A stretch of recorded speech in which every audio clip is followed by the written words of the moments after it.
네, 안녕하세요. 안녕하세요. 네, 대한결핵 및 호흡기학회와 비욘디가 함께하는 건강한 숨, 행복한 삶 시간입니다. 저는 오늘도 진행을 맡은 PD 최희선이고요. 제 옆에는 아주 멀리서 오신 잘생긴 교수님이 나오셨는데요. 충남대학교 병원 호흡기내과 우성대 교수님 나오셨습니다. 교수님 안녕하세요. 네, 안녕하세요. 저는 충남대학교 병원 호흡기내과 우성대입니다. 요즘 봄철에 꽃가루 알레르기 때문에 고생하고 계신 분들이 참 많이 계신데요. 그분들에게 조금이나마 도움을 드리고 싶어서 이렇게 비욘디에 출연을 하게 되었습니다. 네. 만나서 반갑습니다. 네, 반갑습니다, 교수님. 네, 반갑습니다. 네. 실제로 근데 병원에 꽃가루 때문에 내원을 하시는 분들이 좀 있으신가요? 네, 꽃가루 알레르기가 아주 심하신 분들이 이제 오시긴 하시는데요. 네. 저는 그래도 아무래도 이제 대학병원에서 근무를 맞아요. 하다 보니까 네. 되게 이제 개인 병원 내과로 먼저 이제 치료를 받으시고 그렇게 하다가 이제 안 되시는 분들이 보통 이제 대학병원까지 찾아오시게 됩니다. 네. 네. 그러니까 저희가 보통 봄 되면은 송화가루 날리고 네. 또 꽃 때문에 기침하시는 분들도 있고 하시는데요. 네. 오늘 그런 꽃가루 알레르기가 나한테도 있는지 그리고 이거를 어떻게 대처해야 하는지까지 설명을 해주시니까 잘 시청을 해주시면 좋을 것 같습니다. 그러면 교수님 강의 시작해 볼까요? 네, 시작하도록 하겠습니다. 네. 네. 네, 그래서 오늘 제목은 봄이 무서워요. 꽃가루 알레르기 대처법으로 정했습니다. 네. 이제 봄철이 되면은 이렇게 거리에 송화가루 날리는 거 많이 보실 수 있으실 거예요. 그리고 뭐 이제 남자분들 같은 경우는 이렇게 자동차 관리 이런 거에 굉장히 신경을 많이 쓰시는데 네. 세차하고 난 다음에 이렇게 송화가루가 차를 더럽혀서 너무 속상해 하셨던 그런 경험들도 많이 있으셨을 것 같습니다. 제가 좀 가끔 그렇고요. 혹시 교수님 차인가요? 아니요, 제 차는 아니고요. 네네. 하지만 무엇보다도 꽃가루 때문에 힘드신 분들은 이 꽃가루 알레르기를 가지고 계신 분들이겠죠. 네, 그래서 정말 너무 심하신 분들은 이렇게 꽃가루철에 방독면이라도 쓰고 다니고 싶다라고 네. 말씀하실 정도로 이 꽃가루 알레르기로 심하게 고생하고 계신 분들이 많이 계십니다. 자, 그래서 저는 오늘 다음과 같은 내용으로 좀 강의를 준비를 해봤습니다. 먼저 첫 번째는 꽃가루의 특징에 대해서 말씀을 드리려고 하는데요. 꽃가루 알레르기가 있으신 분들은 그 꽃가루가 어떠한 그 특징을 가지고 있는지 충분히 이해를 하고 계셔야지 거기에 충분히 잘 대처를 할 수 있기 때문에 꽃가루에 대해서 좀 자세하게 설명을 드리려고 하고요. 두 번째는 꽃가루 알레르기를 진단하는 방법에 대해서 말씀을 드리도록 하겠습니다. 또 세 번째는 이제 꽃가루도 굉장히 종류가 많거든요. 그래서 그 많은 꽃가루 중에서 본인한테 알레르기를 일으키는 원인 꽃가루가 무엇인지 그것을 찾는 방법과 거기에 대처하는 방법에 대해서 좀 설명을 드리려고 하고요. 우리가 이제 꽃가루 알레르기가 있으신 분들은 꽃가루를 피하려고 해도 사실 피하는 게 그렇게 쉽지 않잖아요. 그러면 이제 약물 치료나 뭐 이런 치료가 필요하게 되는데, 그래서 꽃가루 알레르기가 너무 심하신 분들 약물 치료가 어떤 것들이 있는지, 그리고 약물 치료로 잘 조절이 되지 않으시는 분들은 면역 치료라는 방법이 있습니다. 그래서 아울러서 면역 치료까지 소개를 해드리면서 마치려고 합니다. 네. 먼저 꽃가루의 특징에 대해서 말씀드리도록 하겠습니다. 일단 꽃가루 알레르기란 무엇이냐에 대해서 말씀을 드리면요. 이렇게 꽃망울이 터지면서 이 꽃가루가 이제 대기 중에 날아다니게 되는데, 이 꽃가루가 우리 몸에 왔을 때 여러 가지 증상이 나타나게 됩니다. 대표적으로 이제 눈 쪽에 눈이 가렵다거나 눈이 충혈되는 이런 결막염 증상을 호소하시는 분들도 있고요. 네. 그리고 이제 코 쪽으로 콧물이나 코막힘, 재채기, 코 가려움증 이런 비염 증상을 심하게 호소하시는 분들도 있습니다. 또 기관지가 붓는 느낌이 나면서 가슴이 답답하고 숨이 차다라는 천식 증상을 나타내시는 분들도 있습니다. 그래서 꽃가루가 날리는 계절에 다음과 같이 눈이 가렵다거나 콧물, 코막힘이 심해진다거나 목이 붓는 느낌이 나신다 이러면은 내가 꽃가루 알레르기가 아닌가 한 번쯤 의심해 보실 필요가 있습니다. 네. 대부분의 꽃가루 알레르기를 가진 환자분들은 매년마다 특정 계절에 비슷한 증상을 호소하고 계시기 때문에 또 본인이 꽃가루 알레르기가 있다라는 사실을 잘 알고 계시기도 합니다. 여기서 이제 몇 가지 꽃가루 알레르기를 가지고 계신 분들이 오해하고 계신 분들이 있어서 네. 그런 분들을 조금 제가 바로잡아 드리려고 이 슬라이드를 준비를 했는데요. 먼저 이제 알레르기의 주범이 대표적으로 이제 송화가루라고 알고 계시는 분들이 많습니다. 눈에 보이니까요. 네, 맞아요. 네. 하지만 알레르기를 일으키는 꽃가루 주범은 따로 있습니다. 설마 벚꽃인가요? 그렇지도 않습니다. 그래서 그 부분은 제가 뒤에서 다시 한번 자세하게 소개시켜 드리려고 하고요. 송화가루가 원인인 경우는 좀 드물고요. 근데 이제 송화가루가 아무래도 대기 중에 많이 돌아다니고 색깔이 누런 색깔을 띠다 보니까 그런 오해를 많이 하시는 것 같습니다. 그리고 이제 우리가 봄철이 되면은 대표적인 것이 벚꽃놀이를 많이 가잖아요. 그래서 이제 알레르기가 있으신 분들은 이제 벚꽃놀이를 가고 싶은데 좀 이렇게 망설여지시는 분들이 많이 계실 것 같아요. 네. 네. 그래서 하지만 이제 벚꽃은 그 꽃가루가 거의 날리지 않는 꽃들 중에 하나입니다. 그래서 벚꽃도 알레르기를 일으키는 주범은 아니다라고 알고 계시면 되고요. 여기 보이는 아이는 제 딸입니다. 네, 제 정말요? 딸이고요. 네. 저 어디서 가지고 오신 줄 알았어요. 올해 봄에 저희 집 앞에서 같이 나가서 이제 같이 찍은 사진인데요. 백설공주네요. 네, 맞습니다. 설마 그 옆에 오리는 풍선 네, 그렇죠. 교수님이 네. 불어주신 건가요? 그 펌프가 있더라고요. 네, 펌프를 2,000원에 구매를 해서 네. 제가 열심히 너무 네, 예쁘네요. 불었습니다. 네. 제 딸이 계속 등장합니다. 네, 그렇죠. 이제 튤립도 혹시 꽃가루가 알레르기가 있는지. 네, 이제 봄철 하면은 튤립 축제도 많이 하고요. 네. 또 이런 장미 축제도 많이 하는데요. 사실 튤립과 장미도 꽃가루 알레르기를 일으키는 주된 원인 물질은 아니다라고 좀 말씀을 드리고 싶습니다. 그러면은 더 궁금해지는 게 어떤 꽃의 꽃가루가 알레르기를 일으키는지 궁금해지는데요. 네. 그거를 이제 계속해서 좀 제가 설명을 드리도록 하겠습니다. 먼저 그 전에 이 꽃가루의 특징을 좀 설명드릴 필요가 있는데 그 중에서 이제 수분을 하는 방법에 따라서 크게 충매화와 풍매화로 나뉘어집니다. 충매화는 곤충을 통해서 수분을 하는 꽃들을 얘기하고요.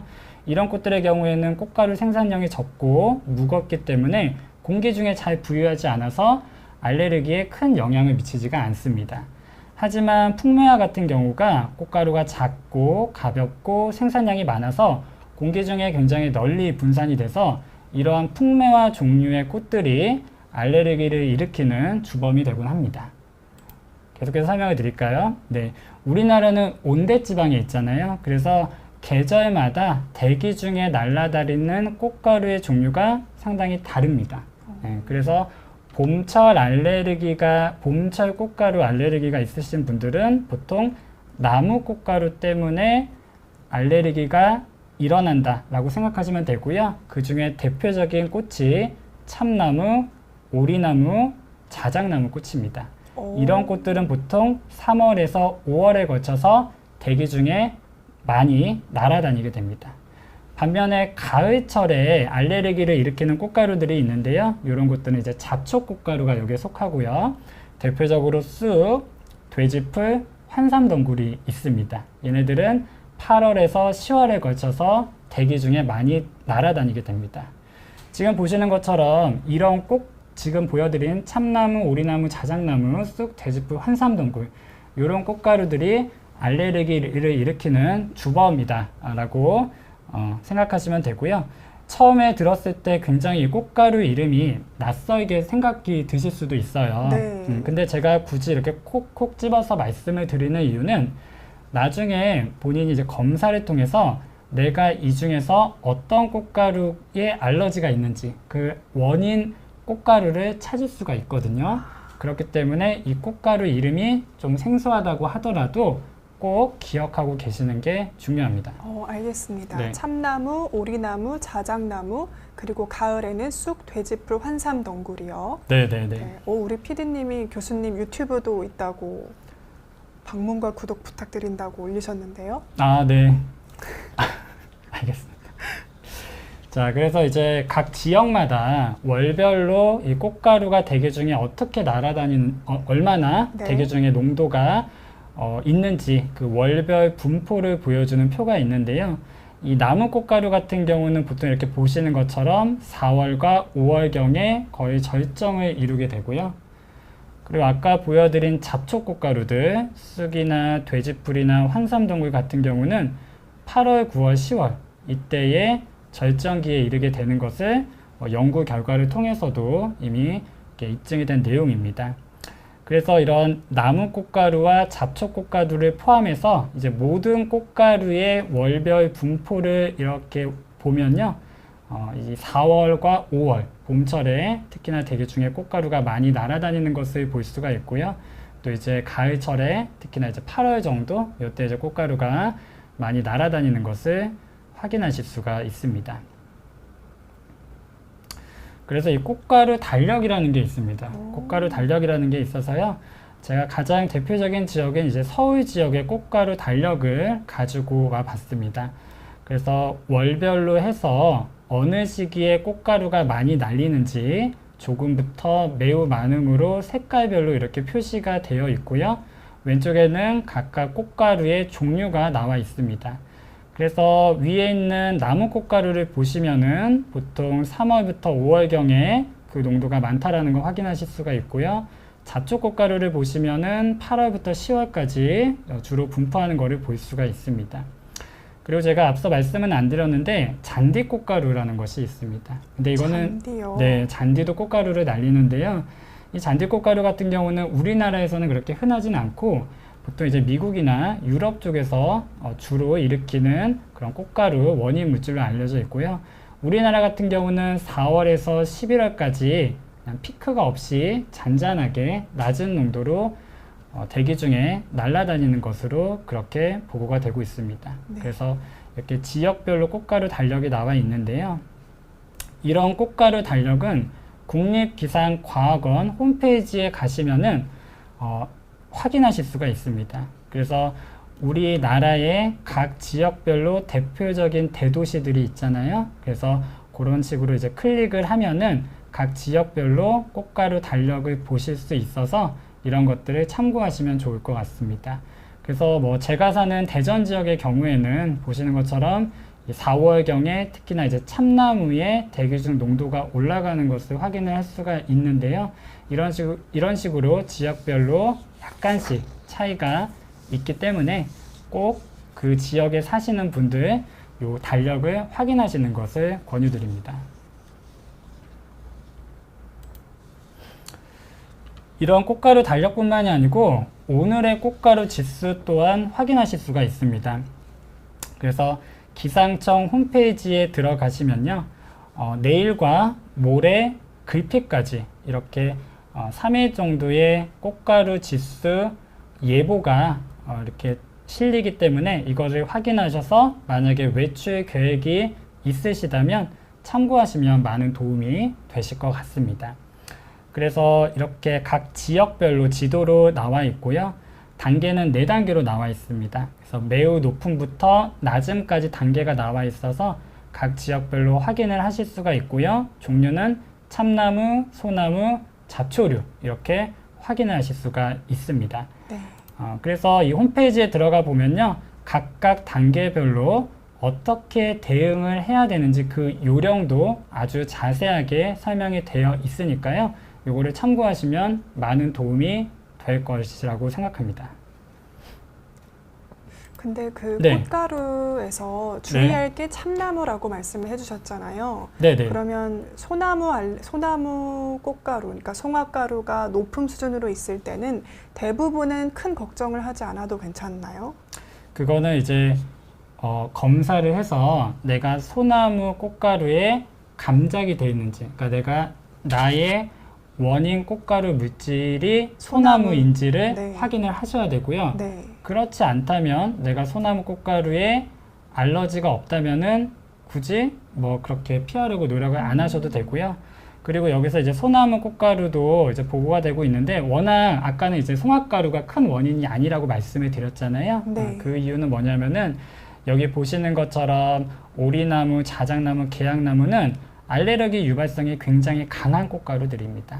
근데 이제 소나무는 굉장히 약한 꽃가루이기 때문에 대기 중에 이렇게 많을 수도 있지만 그 항원 자체가 항원성이 낮기 때문에 주로 일으키는 원인이 되지는 않는다라는 것을 제가 말씀을 드리는 네, 것입니다. 알겠습니다. 네. 초코송이 냠냠님께서 네. 자신과 안 맞는 꽃가루를 감지하는 법은 경험밖에 없을까요? 라고 주셨는데 네네네. 실제로 뭐 미리 이런 알레르기 검사를 하지는 않죠? 아니요. 하나요? 네네. 자기가 본인이 이제 뭐 봄철마다 가을철마다 꽃가루 알레르기 그러니까 알레르기 증상이 있으시면요. 네. 검사를 통해서 어떤 꽃가루가 있는지를 확인하실 수가 있습니다. 그러니까 알러지 검사를 해보면 알 수 네네. 있다라는 거네요. 그렇죠. 네, 알겠습니다. 네. 그리고 이제 한국 꽃가루에 대해 저 자세히 알고 싶다면이라고 네. 책을 가지고 오셨네요.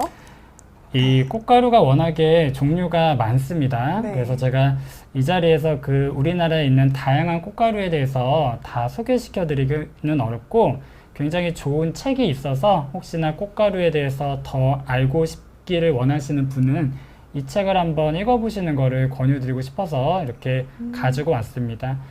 이 책은 이 홍청수 교수님이라고 우리나라 꽃가루 알레르기 연구에 가장 이제 선구자적인 대가이신 분이시고요. 이분이 이제 은퇴를 하시면서 지금까지 연구하셨던 것들을 쭉 정리를 하시고 그리고 또 전국을 돌아다니면서 직접 사진을 찍으셔서 이 책을 만드셨습니다. 그래서 저는 우리 선생님께서 이게 선물로 주셔가지고 네, 책을 사인까지. 책을 가지고 있긴 한데요. 워낙에 이제 완성도가 높은 책이고 좋은 책이라서 혹시나 이제 더 알고 싶은 분이 계시다면 이 책을 한번 보시는 것을 권유드리려고 갖고 왔습니다. 네, 감사합니다. 한국 꽃가루 알레르기 도감입니다. 네. 계속 할까요? 네. 네. 자, 근데 이제 최근 들어서 꽃가루 알레르기 환자들이 굉장히 많이 늘어나고 있다는 것을 느끼셨을 그러네요. 수 있을 거예요. 네. 실제로도 그런 환자들이 많이 늘어나고 있는데, 그래서 우리나라에서 이제 꽃가루와 관련된 연구를 지금 현재 가장 활발하게 하고 있는 곳이 이 한양대학교 오재원 교수님 팀입니다. 그래서 이쪽에서 이제 여러 가지 꽃가루에 대한 그런 연구 결과들을 최근에도 많이 발표를 하고 계신데요. 이렇게 보시는 것처럼 굉장히 1997년부터 2017년까지 전반적으로 꽃가루 알레르기가 증가하고 있는 것을 확인하실 수가 있습니다. 그리고 특히나 2010년대쯤을 해서 굉장히 좀 가파르게 증가하고 있는 것을 확인하실 수가 있고요. 그리고 이렇게 꽃가루 알레르기가 그러면 왜 환자들이 늘어나고 있냐? 그런 부분에 대해서 이제 좀 소개를 시켜드리려고 하는데요. 네. 첫 번째는 우리 지구 온난화라는 얘기 많이 들어보셨잖아요. 네. 지구 온난화로 인해서 뭐 많은 분들이 느끼시겠지만 최근에 꽃의 개화 시기가 조금 더 앞당겨지고 있다는 것을 한 번쯤 좀 느껴보셨을 거예요. 네, 맞아요. 그래서 작년 같은 경우는 저도 이제 벚꽃 놀이를 경주로 갔었는데 그 4월 첫째 주에 갔었는데 그때쯤이면 이제 절정기겠다 이렇게 하고 갔는데 어느 정도 다 꽃이 지고 있어서 조금 아쉬웠던 점이 있었거든요. 그래서 최근에 이제 꽃의 개화 시기가 조금 빨라지고 있구나라는 것을 저도 최근에 이렇게 몸소 느끼고 있는데 다른 분들도 많이 느끼셨을 겁니다. 그것을 보여주는 연구 결과가 이거고요. 지구 온난화로 인해서 이 서울 지역의 나무 꽃가루가 날리는 그 기간을 조사를 해봤더니 1998년에는 꽃가루가 날리는 시작하는 시기가 한 3월 5일경이었어요. 근데 점점 빨라지다가 2017년에는 2월 18일까지 빨라졌습니다. 그리고 이제 꽃가루 종료일도 보면요. 98년에는 6월 2일 정도였는데 점점 늦춰지다가 최근에 2017년에는 종료일이 6월 25일인 것으로 기록이 되었습니다. 이와 같이 꽃가루가 날리는 기간이 지난 20년 전과 비교를 했을 때 상당히 점점 증가하고 있는 것을 그래프에서 보실 수가 있잖아요. 그래서 꽃가루 날리는 일단 기간이 최근 들어서 점점 증가하고 있다. 이거를 좀 말씀을 드릴 수가 있고요. 그런 어떤 그 기간이 증가할 뿐만이 아니고 대기 중에 실제로 꽃가루의 농도를 측정을 해보면 그 농도 또한 증가를 하고 있습니다. 이것도 역시 지구 온난화와 관련되어져서 설명을 하고 있습니다. 그래서 이러한 어떤 기후 변화에 의해서 꽃가루의 양적 변화, 즉 대기 중의 농도도 증가하고 노출되는 기간도 증가한다라는 것을 앞에서 설명을 드렸고요. 그리고 최근에 이제 이 탄소 배출 문제 상당히 또 이슈잖아요. 전 세계적인 이슈인데 이 이산화탄소와 꽃가루 알러젠이 결합을 하면은 이것이 더 강한 항원성을 지니게 된다라는 연구 결과가 있습니다. 그래서 이런 기후 변화뿐만이 아니고 최근에 어떤 대기 오염 물질들 이런 것 등도 함께 꽃가루 알러지를 질적인 변화를 시키면서 꽃가루 알레르기 질환도 증가하고 또 더 악화되는 그런 양상으로 가고 있다. 이렇게 이해를 하시면 되실 것 같습니다.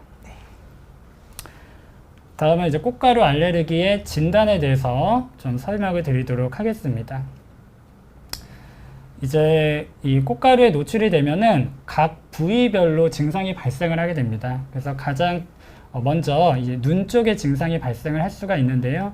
심한 눈 가려움증이나 눈이 충혈된다거나 눈물이 많이 난다거나 또는 결막 부종 이런 증상이 있으시면은 내가 꽃가루에 의한 알레르기 결막염이 있구나라고 의심을 하실 수가 있습니다.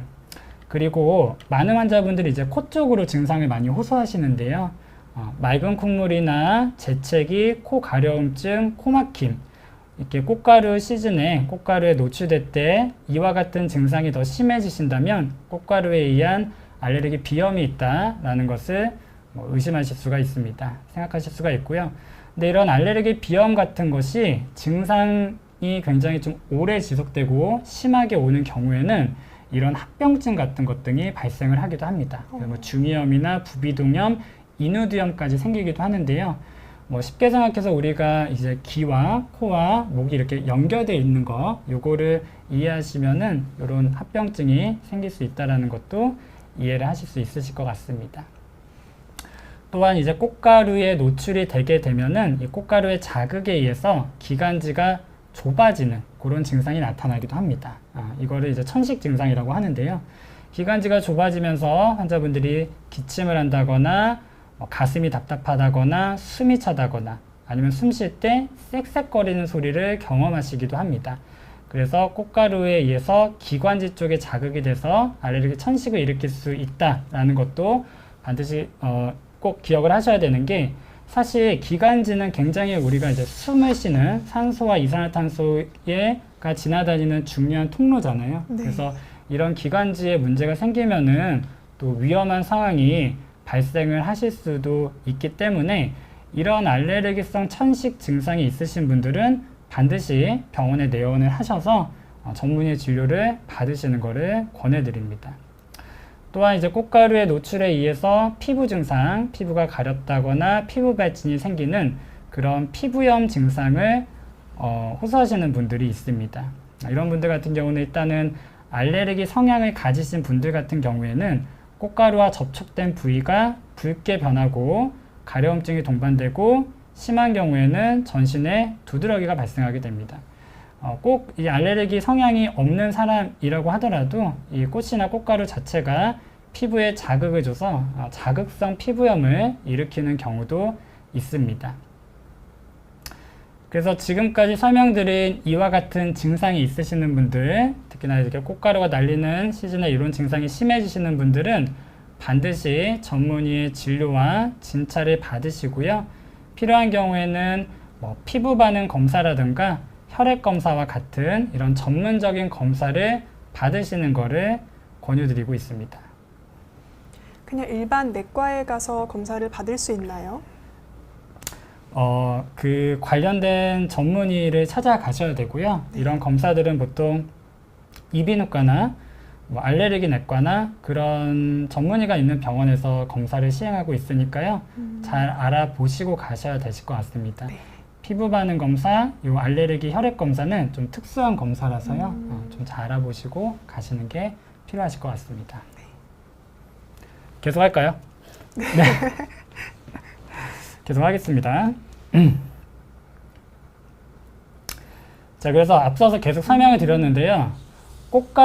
내가 꽃가루 알러지가 있는데 어떤 원인 꽃가루에 의해서 발생하는지를 반드시 알아야 된다고 말씀을 드렸잖아요. 네. 그 부분에 대해서 이제 설명을 드리려고 합니다. 네, 아까 윤희님이 알러지 검사도 힘들어요라고 댓글 남겨주셨는데 네네. 보내주신 PPT를 보니까 검사가 실제로 굉장히 많네요. 검사가 실제로도 굉장히 많아요. 검사의 종류가요? 네, 검사의 종류가요. 네, 검사의 종류는 제가 이 다음 슬라이드에서 네. 한번 이제 설명을 드려볼 테니까요. 네. 그거 한번 참고하시면 되실 것 같습니다. 네, 바로 이어서 하면 될 것 같습니다. 네, 이어서 하겠습니다. 그래서 원인 꽃가루를 찾는 방법은 크게 두 가지 방법이 있습니다. 네. 첫 번째는 피부 반응 검사가 있고요. 피부 반응 검사라는 것은 알레르기 원인 물질로 이루어진 시약이 있는데 그 시약을 이렇게 피부에 떨어뜨린 다음에 바늘을 이용해서 피부와 반응을 시키는 겁니다. 그렇게 해서 반응 정도를 확인을 해서 알레르기 원인 물질을 찾는 그런 검사 방법이다 라고 생각하시면 됩니다. 그래서 보통 이제 이 검사 시약이 10개 미만인 경우에는 8회다 시행을 하는데요. 네. 보통 이제 꽃가루 종류가 굉장히 많잖아요. 네. 그래서 우리가 이제 검사를 할 때는 보통 한 번에 56가지를 한꺼번에 하는 검사를 하고요. 그래서 이렇게 등에다가 검사를 하는 것이 되게 일반적입니다. 그래서 이제 그림에서 보시는 것처럼 이렇게 모기 물린 것처럼 하얗게 볼록 튀어나온 게 보이시잖아요. 네. 요거를 팽진이라고 하고요. 이 팽진의 크기를 재서 그 환자분이 알러지가 있는지 없는지를 확인하게 됩니다. 그래서 이런 검사를 하게 되면은 다음과 같은 검사 결과 기록지를 받아보실 수가 있고요. 이렇게 보면은 꽃가루 종류 오리나무부터 너도밤나무, 떡갈나무까지 쭉 나오고요. 각각의 결과들이 이렇게 기록이 되는데 보통 3 이상으로 나오는 꽃가루가 임상적으로 의미가 있다라고 우리가 얘기를 하고 점점 숫자가 높을수록 더 그 꽃가루 알러지가 강하다라고 생각하시면 되실 것 같습니다. 그래서 등에다가 각각 꽃가루를 떨어뜨려서 검사를 하고요. 이렇게 반응되는 정도를 따라서 알러지가 있는지 없는지를 확인하실 수 있다라는 것을 기억하시면 되실 것 같습니다. 네. 두 번째 방법은 혈액 검사가 있습니다. 혈액 검사가 있고요. 이렇게 혈액을 채취해서 꽃가루의 특이한 그런 스페시픽한 IgE라는 거를 측정을 하게 됩니다. 이거는 이제 우리가 꽃가루에 노출이 됐을 때, 꽃가루가 우리 몸에 들어왔을 때 이 IgE라는 이뮤노글로불린에 의해서 알레르기 반응이 일어나는 거거든요. 그래서 이 IgE의 농도를 측정을 해서 내가 어떤 꽃가루에 대해서 알러지가 있는지를 확인하실 수가 있습니다.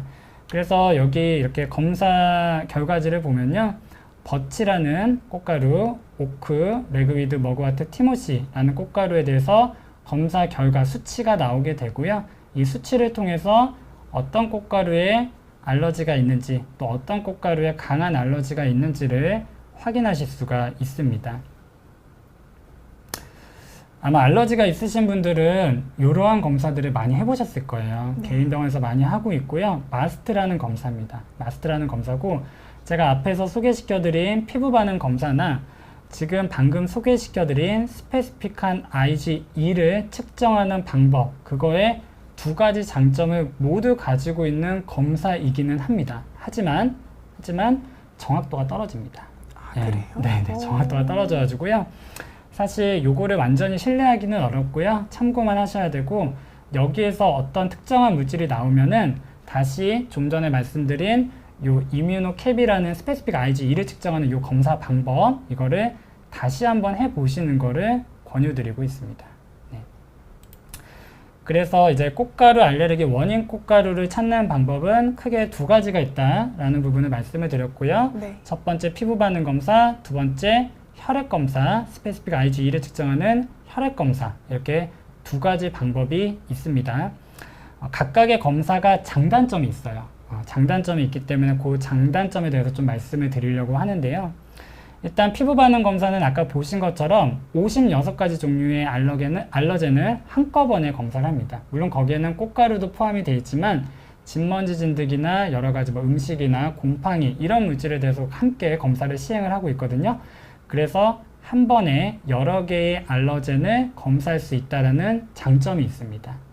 그리고 이거는 검사를 한 다음에 15분이 지나면은 결과를 확인하실 수가 있습니다. 그렇죠. 부풀어 오르니까요. 네네네. 그러니까 아까 부풀어 오른 팽진이라는 것을 15분 후에 관찰을 하거든요. 그래서 결과를 즉시 알 수가 있고요. 그렇게 봐서 이제 시간과 비용적인 면에서 굉장히 효율적인 검사다라고 볼 수가 있습니다.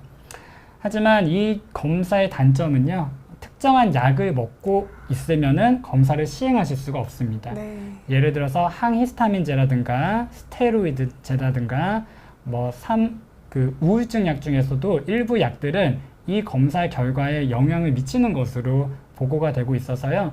그 약을 일주일 정도는 중단한 다음에 피부 반응 검사를 하셔야 됩니다. 근데 그 약을 복용을 중단할 수 없는 환자분들이 계시거든요. 네. 그런 분들은 피부 반응 검사를 시행을 할 수가 없는 거죠. 그리고 이제 피부에다가 검사를 하는 거다 보니까 팔이나 아니면 등 쪽에 광범위한 피부 질환이 있으신 분들은 검사가 불가능하다라는 점을 말씀을 드리고 싶습니다. 이 혈액 검사의 장단점을 보면요. 혈액 검사 같은 경우는 아까 말씀드린 약물 복용이나 피부 상태에 영향을 전혀 받지를 않습니다. 그래서 식사를 했던 안 했던 본인 상태가 어떻든지 간에 일반적인 혈액 검사와 마찬가지로 체험만 하시면 됩니다. 근데 이 검사의 결정적인 단점이 뭐냐면은 검사 항원 수익과 제한이 됩니다. 그래서 이게 보험이 한 번에 6가지만 가능을 하거든요. 네. 그래서 꽃가루가 굉장히 많은데 한 번에 6가지밖에 할 수 없다라는 그런 제한점이 있다. 특수한 경우는 12개까지도 가능하지만 보통 일반적으로 6개까지가 됩니다. 그리고 이 검사는 결과가 나올 때까지 한 일주일 정도의 시간이 걸리고요. 그리고 상대적으로 비싸다라는 단점이 있습니다. 그래서 이 피부 반응 검사와 혈액 검사 사이에 이러한 장단점이 있으니까요. 이런 거를 참고하셔서 검사를 하시면 좋으실 것 같고요. 일반적으로 2가지 다 같이 해도 더 두 가지를 같이 참고하면 더 정확하니까요. 같이 하셔도 괜찮습니다. 네. 그래서 이런 검사 방법을 통해서 내가 원인 꽃가루를 찾으셨잖아요. 찾았으면 이제 어떻게 해야 될까요? 그러니까요. 이제 그게 제일 네. 궁금합니다. 마스크를 써야 되나? 일단은 꽃가루를 피하는 것이 당연히 중요하겠죠. 네. 당연히 중요한데 그래서 항상 제가 앞서서 말씀드렸다시피 각 지역별로 이런 꽃가루 달력이 있으니까요. 이런 꽃가루가 많이 날리는 내가 원인이 되는 이런 꽃가루가 많이 날리는 날에는 가급적 외출을 삼가하시는 게 좋고 네. 그리고 그 당일날의 꽃가루 지수를 반드시 확인하시는 것이 필요합니다. 네. 반드시 확인을 하셔야지고요. 당연히 이런 우리가 흔하게 사용하는 이 초록색 어플을 통해서도 꽃가루 지수라고만 치면은 그날의 꽃가루 지수가 이렇게 잘 나오니까요. 그날 꽃가루 지수를 잘 확인하셔서 대응을 하시는 게 필요합니다. 그래서 꽃가루가 많은 날 대응 요령에 대해서 좀 소개를 시켜드리려고 하는데요. 너무나 당연하지만 또 중요한 그런 부분이라서 좀 말씀을 드리도록 하겠습니다. 일단 꽃가루가 많은 날에는 외출을 삼가고 방문을 닫아놓는 것이 중요합니다. 그리고 잔디밭이나 수풀이 우거진 곳에서 야외 활동을 자제하는 것이 좋고요. 외출 시에는 당연히 마스크 착용을 하셔야 되고요. 마스크는 네네. KF94 정도까지 돼야 할까요? 네네, 94도 되고요. 80 이상도 된다고 80 합니다. 이상이요? 네네네. 그리고 외출 후에는 옷을 털고 시내로 들어온 후에는 손을 잘 씻고 양치질을 해서 우리 몸에 남아있는 꽃가루를 잘 털어내는 것이 중요하고요. 네. 이 꽃가루가 날리는 기간에는 빨래를 실외에 널지 않아야 되고 그리고 진공청소기나 이제 물걸레로 집안을 자주 청소하시는 것 이런 부분도 네. 굉장히 중요하다라고 말씀을 드릴 수가 있습니다. 그래서 이제 알레르기라는 것은 상당히 이제 체질적인 부분이에요. 네. 그래서 이거를 근본적으로 없애는 거는 상당히 어려운 부분이 있고요. 그렇다 보니까 알레르기는 가장 좋은 치료는 그 원인 알러젠을 피하는 거. 그것이 피하는 가장 네. 중요한 치료다라고 생각을 하시면 됩니다. 네. 그렇게 해서 이제 본인이 이제 꽃가루 알러지가 있으시다면 꽃가루 원인 물질이 무엇인지를 검사를 통해서 확인을 하셔서 그 꽃가루가 많이 날리는 날에는 가급적 이런 식으로 대응을 하시는 것이 필요하다라고 말씀을 드릴 수가 있습니다. 네, 알겠습니다. 네. 계속해서 할까요? 네. 시간 관계상 빨리, 좀 더 빨리 스튜디오가 하겠습니다. 조금 더워서 네네네네. PD님 선풍기 좀 틀어주시면 좋을 것 같아요. 네네네. 스튜디오가 좀 덥습니다. 저희가 조명이 많아서요. 네네네네. 좀 더워요.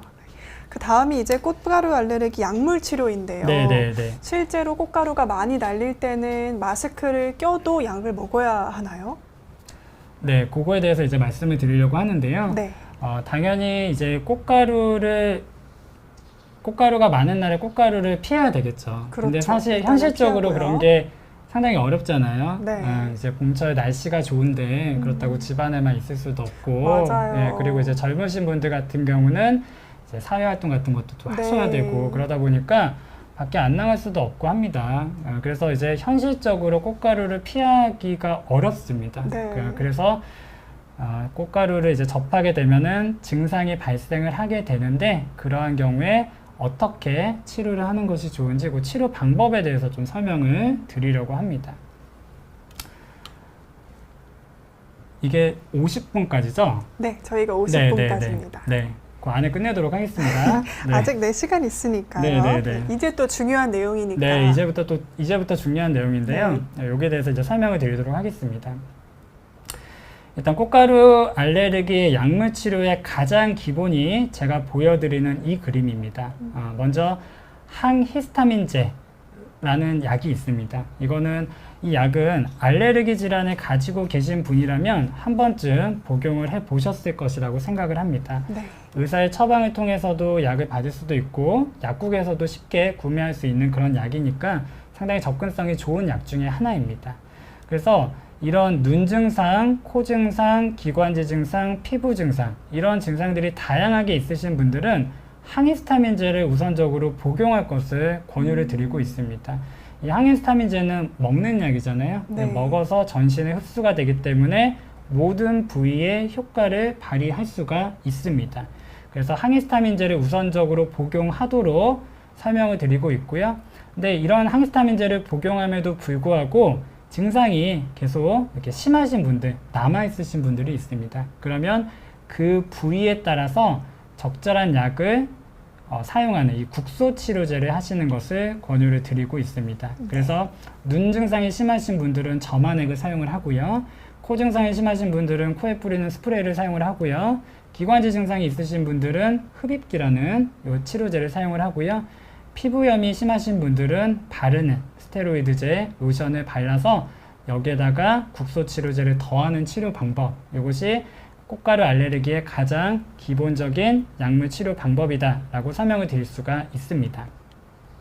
근데 이제 증상이 심하지 않거나 이렇게 일부 부위에만 증상이 있는 경우가 있거든요. 네. 이런 분들은 굳이 항히스타민제 복용하지 않고요. 이렇게 국소치료제만 사용을 하셔도 됩니다. 국소치료제에도 이렇게 다양한 종류가 있는데요. 점안액에는 항히스타민제, 비만세포 안정제, 스테로이드 점안제가 있고요. 또 이게 코에 뿌리는 제제에는 비강내 스테로이드, 또 코에 뿌리는 항히스타민제가 있고요. 또 흡입기도 있고, 또 이렇게 바르는 로션도 있습니다. 특히나 이렇게 결막염이 심하신 분들은 이런 점안액을 뿌리는 것도 뿌리는 거지만 하루 3, 4회 정도 얼음찜질을 하면은 증상이 완화되는 그런 효과가 있기 때문에 이런 요법도 굉장히 권유를 드리고 있습니다. 네. 이 국소치료제에 대해서 가끔씩 이제 환자분들이 궁금해하시는 내용들이 있어요. 네. 그래서 그 부분에 대해서 좀 그 부분 위주로 환자분들이 좀 오해하고 있는 부분 위주로 좀 설명을 드리도록 하겠습니다. 일단은 알레르기 비염 치료에 가장 효과적인 치료제는 이 코에 뿌리는 스테로이드 제라고 현재 많은 연구 결과에서 그렇게 보고가 되고 있습니다. 그래서 이 비강내 스테로이드가 상당히 알레르기 비염에 가장 효과적인 치료제다라는 거를 말씀을 드리는데요. 근데 실제로 환자분들은 이 약을 사용하고 나서 저는 잘 효과를 모르겠는데요 라고 말씀하시는 분들이 상당히 많습니다. 근데 그 이유는 환자분들이 한두 번, 하루 이틀 사용해 보고서 그게 효과가 있는지 없는지를 판단하기 때문에 좀 그런 경향이 있어요. 그래서 이 약은 최소 일주일 정도는 사용해 보고 효과가 있는지 없는지 꾸준하게 사용해 보고 판단하시기를 권유를 드리고요. 특히나 이런 약 같은 경우는 코막힘에 효과가 좋습니다. 이게 항히스타민제와 비강내 스테로이드를 비교한 표인데요.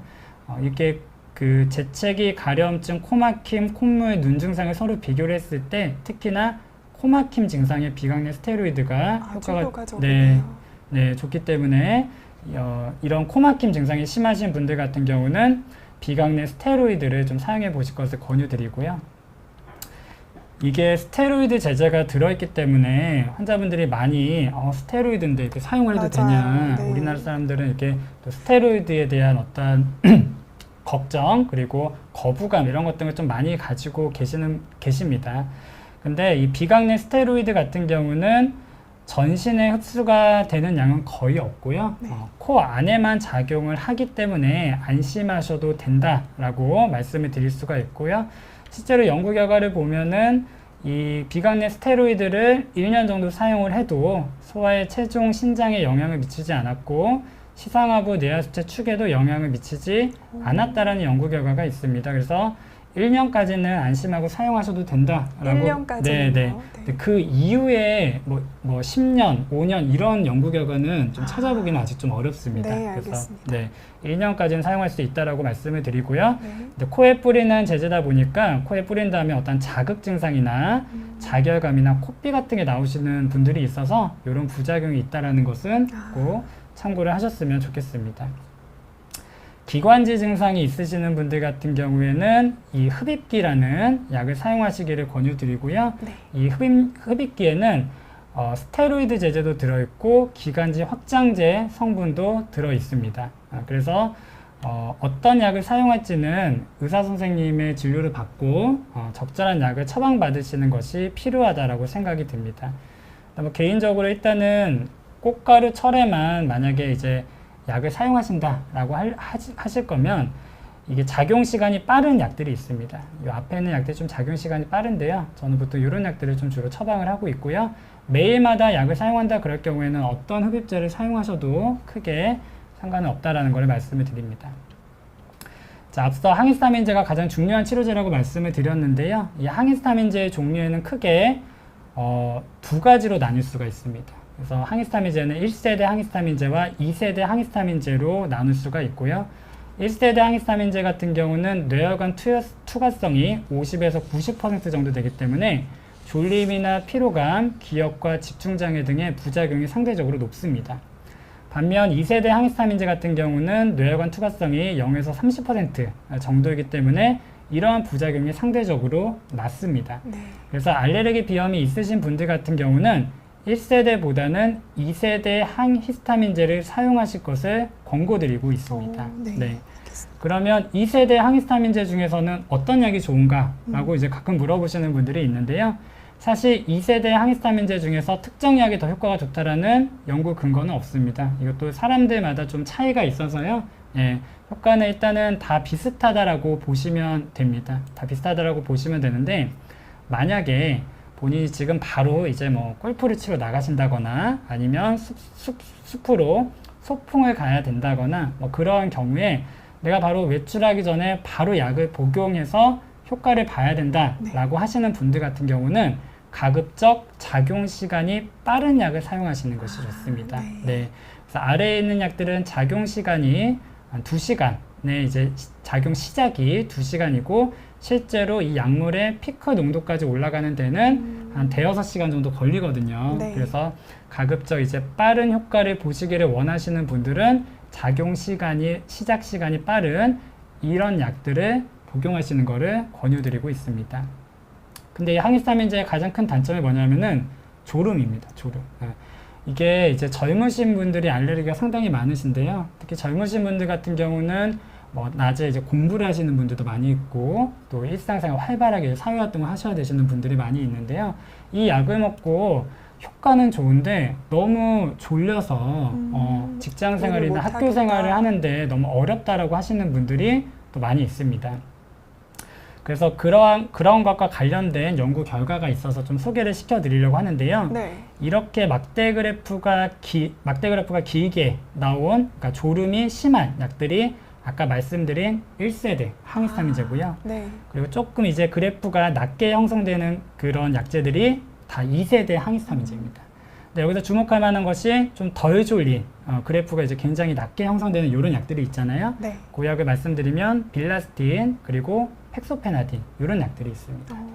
근데 빌라스틴은 우리나라에 아직 들어와 있지 않고요. 팩소페나딘은 알레그라라는 상품명으로 들어와 있습니다. 그래서 이 약이 조금 덜 졸릴 수 있다라는 이런 연구 결과가 있어서 너무 졸리신 분들은 한번 이런 약을 복용해 보실 것을 제가 권유드릴 수 있는데, 한 가지 단점은 이 약에도 졸리신 분들은 또 졸려 하시기도 합니다. 그래서 개인적인 네. 차이가 있다라는 것은 또 네. 말씀을 드릴 수가 있고요. 네. 상대적으로 적은 용량으로 이게 검사를 했더라고요. 보통 이제 180ml로 우리가 사용을 하는데 60, 120ml로 검사를 해서 적은 용량으로 네, 검사를 적은 용량 했기 검사를 때문에 해서 효과가 네. 약간 덜 졸린 대신에 효과도 조금 떨어질 수는 있습니다. 그런 네. 거 참고하시고요. 그래도 이런 약이 조금 덜 졸리다고 알려져 있으니까 너무 졸리신 분들은 팩소페나딘 한번 드셔보실 수도 있을 것 같습니다. 네.